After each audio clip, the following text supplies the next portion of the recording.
18 சித்தர்களுக்கு மேல் பலருக்கு இன்னும் எவ்வளவு பேர் இருக்கிறார்கள் என்று தெரியாது. ஒவ்வொரு மாவட்டத்திலேயும் நமக்கே தெரியாமல் பல நூறு சித்த புருஷர்கள் வாழ்ந்திருக்கிறார்கள், வாழ்ந்து கொண்டிருக்கிறார்கள், இனியும் வாழப்போகிறார்கள். அவர்களையெல்லாம் நாமும் தெரிந்து கொள்ள வேண்டும் என்று விரும்பி அதற்காக மிகவும் பாடுபட்டு சித்த புருஷர்களை பற்றின ஒரு வரலாற்றை தான் அருளாளர்கள் 1000 என்கின்ற இந்த புத்தகத்திலே திருமுருகன் அவர்கள் எழுதியிருக்கிறார்கள்.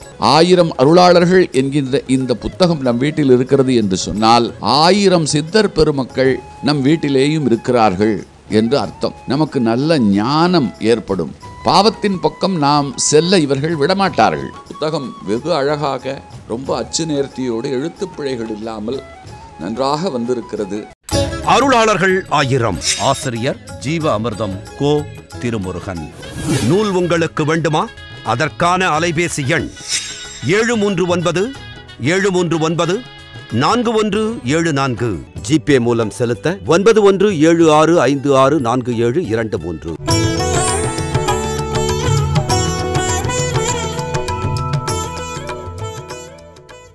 பிரணவ் தொலைக்காட்சி அன்பர்களுக்கு இனிய வணக்கம். இன்றைய தினம் ஆலயம் என்றால் என்ன, அதனுடைய சிறப்பு என்ன, அதனுடைய தன்மை என்ன, அதனுடைய தத்துவம் என்ன, அதனுடைய உள் அர்த்தம் என்ன, அதனுடைய குறிக்கோள் என்ன, அதனுடைய லட்சியம் என்ன, அதனுடைய தோற்றம், வளர்ச்சி, முடிவு ஆகியவற்றை பற்றி ஒரு சிறிது சிந்திக்கலாம் என்று நாம் நினைக்கின்றேன். ஆலயம் என்பது மக்கள் இறைவனை தொழும் இடம் என்று சாதாரண மொழியில் சொன்னால் சொல்லலாம். சிலர் மன அமைதி, உள்ளம் அமைதி, ஒழுக்கம், சிறப்பு, நேர்மை, துணிவு போன்ற பற்பல நற்சிந்தனைகளுக்காக, நல் வினைகளுக்காக, நற்காரியங்களுக்காக, நல்ல தொடக்கத்திற்காக முதலில் இறைவனை சேவிக்க ஒரு இடத்திற்கு செல்கிறார்கள்.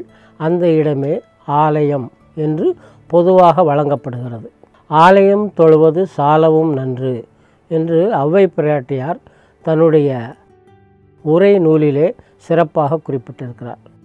எல்லா ஞானிகளும் ஆலயத்தை மிகவும் பெரிதாக மதித்து போற்றியிருக்கிறார்கள்.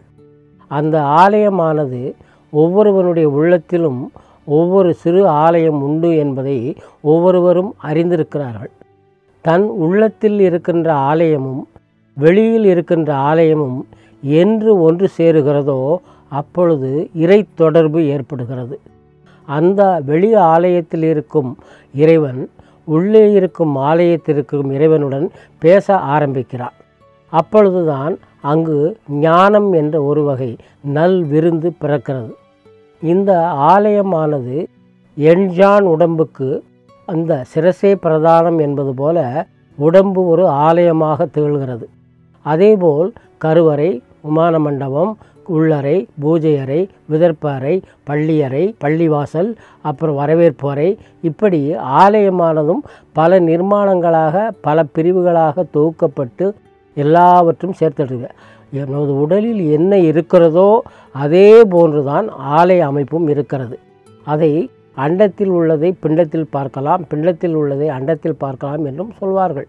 ஆலயம் என்பது வெளிப்புற ஆலயத்தை பற்றி பார்க்கும் பொழுது முதலில் கோபுர தரிசனம் கோடி புண்ணியம் என்று சொல்வார்கள். கோபுர தரிசனத்திற்கு ஒப்பாக எதையும் சொல்ல முடியாது. கோடியில் இருந்து கொண்டே தலைக்கு மேல் கையை வைத்து கையார கும்பிட்டு கண்ணீர் பெருகி ஆறாக ஒழுக்கம் சிதறாமல் நடந்து கொண்டால் அவனே மாபெரும் ஞானியாகவும் மாற முடியும். அப்படிப்பட்ட ஞானிகள் ஆயிரக்கணக்கானோர் இந்த தமிழகத்தில் ஞானம் பெற்றிருக்கிறார்கள். அந்த கோயிலுக்கு சென்று இறைவனுடன் பூஜை செய்து அந்த பூஜையிலே தங்களுடைய மனம், மெய், மொழி மூன்றையும் கலந்து அதன் மூலம் இறைவனுடன் தொடர்பு கொண்டு சித்தியானவர்கள் கோடிக்கணக்கான பேர் இருக்கிறார்கள். இன்னும் சிலர் வேதங்களையும் மந்திரங்களையும் மந்திர பீஜாட்சரங்களையும் ஓதி ஓதி ஓதி முப்போதும் திருமேனி தீண்டுவார்க்கு அடியேன் என்று சொல்வது போல இறைவனுக்கு அடிமையாகி அவனிடம் பக்தி பூண்டு அவனை சார்ந்து அவனே ஐக்கியமாகின்ற தன்மை உள்ள ஞானிகளும் இருக்கிறார்கள்.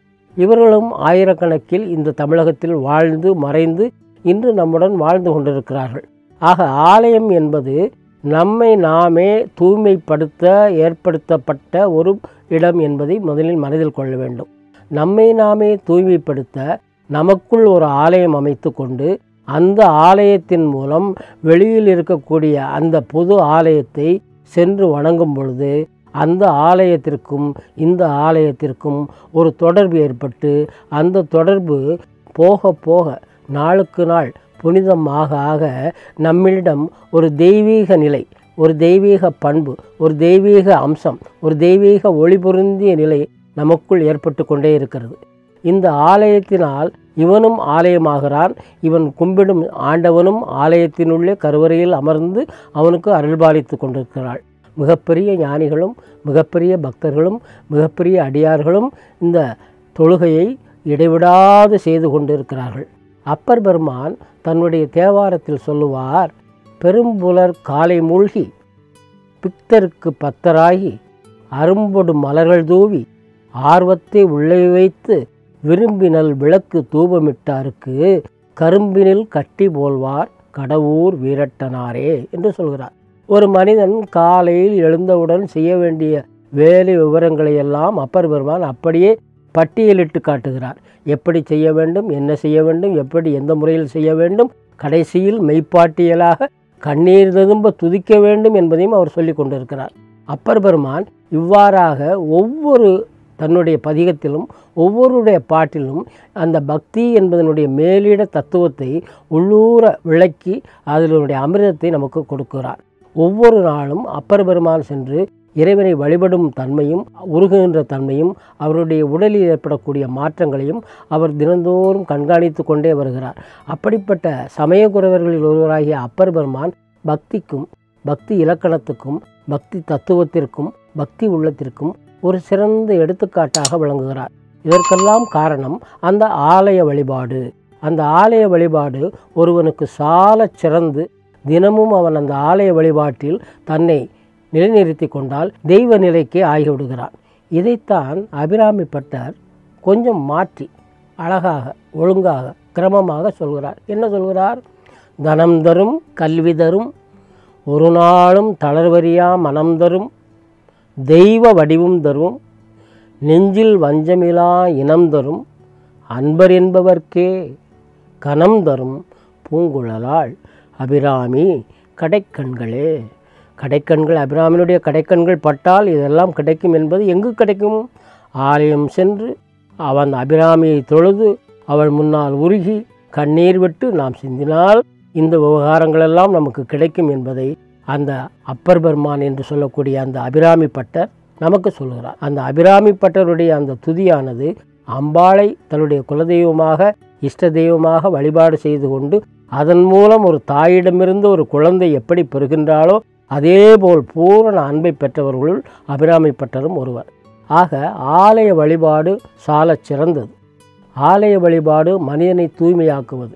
ஆலய வழிபாடு ஒருவனிடத்திருக்கக்கூடிய முன்வினைகளையும் பின்வினைகளையும் கர்ம வினைகளையும் அவன் செய்துள்ள பிராரப்த கர்மத்தையும் ஐஸ்வர்ய கர்மத்தையும் எல்லாவற்றையும் அழிக்க வல்லது இந்த ஆலய வழிபாடு. இந்த ஆலய வழிபாட்டில் இருக்கக்கூடிய தத்துவங்களை ஆராய்ந்து பார்த்தோம் என்றால் ஒவ்வொரு முறையும் ஒவ்வொரு தினமும் நாம் ஆலயம் செல்லும் பொழுது புது மனிதனாக மாறிக்கொண்டு வருவதை மனிதன் தன் உள்ளே உணர்ந்து கொண்டே இருக்கின்றான். அத்தகைய ஆலய வழிபாடு ஒரு மனிதனை தெய்வ நிலைக்கு கொண்டு செல்கிறது என்பதை நாம் முற்றிலும் மறக்க வேண்டாம். ஆலயம் தொழுவது சாலவும் நன்று என்று அவை பிராட்டியார் சொன்னது இந்த கருத்தை தான். ஆனால் சித்தர்கள் வழிபாட்டில் இந்த ஆலயத்தை என்ன செய்து விடுகிறார்கள்? வெளியில் இருக்கின்ற ஆலயத்தை எடுத்து விட்டார்கள். வெளியில் இருக்கின்ற ஆலயத்தை எடுத்துவிட்டு திருமூலர் போன்ற மகாபெரிய ஞானி தம்முடைய உடம்பையே ஆலயமாக்குகிறார். எப்படி? உள்ளம் பெருங்கோயில் ஊனுடம்பு ஆலயம் வள்ளல் பெருமானுக்கு வாய் கோபுரவாசல் தெள்ளத் தெளிந்தார்க்கு சீவன் சிவலிங்கம் கள்ளப்புலனைந்தும் காளா மணி விளக்கே என்று சொல்கிறார். உள்ளம் பெருங்கோயில் என்று சொல்கிறார். வெளியே சென்கின்ற கோயிலை பார்த்து அதன் வசப்பட்டு தொழுது ஆண்டாண்டு காலமாக அழுது அரற்றி உருகி ஞானிகள் பெற்ற வரலாற்றை ஒரே நொடியில் திருமூலர் ரசவாத வித்தை போல் மாற்றுகிறார். உள்ளம் பெருங்கோயில். உன்னுடைய உள்ளம் என்பது விசாலமானது, ஆழமானது, அண்ட வெளியில் பாயக்கூடியது, அண்டத்தையும் பிண்டத்தையும் இணைக்கக்கூடியது, அந்த அண்டத்திற்கும் அப்பாலும் செல்லக்கூடியது, அதற்கு மேலும் சென்று தன்னுடைய நிலையை நிலைநிறுத்தக்கூடியது, அந்த இடம்தான் பெருங்கோயில், அதுதான் ஆண்டவன் வசிக்கும் இடம். ஆகவே உள்ளம் என்பது சாதாரணமல்ல, உள்ளம் என்பது உன்னுடைய இறைவன் வசிக்கும் இடமாகும். அதை தூய்மையாக வைத்து கொள்ள வேண்டும் என்று சொல்கிறார். இப்படி அவர்கள் சொல்கின்ற விதத்திலிருந்து பார்க்கும் பொழுது ஆலயம் என்பது ஒரு புனிதமான வஸ்து என்பதை நாம் புரிந்து கொள்கிறோம். 18 சித்தர்களுக்கு மேல் பலருக்கு இன்னும் எவ்வளவு பேர் இருக்கிறார்கள் என்று தெரியாது. ஒவ்வொரு மாவட்டத்திலேயும் நமக்கே தெரியாமல் பல நூறு சித்த புருஷர்கள் வாழ்ந்திருக்கிறார்கள், வாழ்ந்து கொண்டிருக்கிறார்கள், இனியும் வாழப்போகிறார்கள். அவர்களையெல்லாம் நாமும் தெரிந்து கொள்ள வேண்டும் என்று விரும்பி அதற்காக மிகவும் பாடுபட்டு சித்த புருஷர்களை பற்றின ஒரு வரலாற்றை தான் அருளாளர்கள் 1000 என்கின்ற இந்த புத்தகத்திலே திரு கோ. திருமுருகன் அவர்கள் எழுதியிருக்கிறார்கள். 1000 அருளாளர்கள் என்கின்ற இந்த புத்தகம் நம் வீட்டில் இருக்கிறது என்று சொன்னால் 1000 சித்தர் பெருமக்கள் நம் வீட்டிலேயும் இருக்கிறார்கள் என்று அர்த்தம். நமக்கு நல்ல ஞானம் ஏற்படும். பாவத்தின் பக்கம் நாம் செல்ல இவர்கள் விடமாட்டார்கள். புத்தகம் வெகு அழகாக, ரொம்ப அச்சு நேர்த்தியோடு, எழுத்துப்பிழைகள் இல்லாமல் நன்றாக வந்திருக்கிறது. அருளாளர்கள் 1000. ஆசிரியர் ஜீவ அமிர்தம் கோ. திருமுருகன். நூல் உங்களுக்கு வேண்டுமா? அதற்கான அலைபேசி எண் 739 739 4174. ஜிபே மூலம் செலுத்த 9176564723.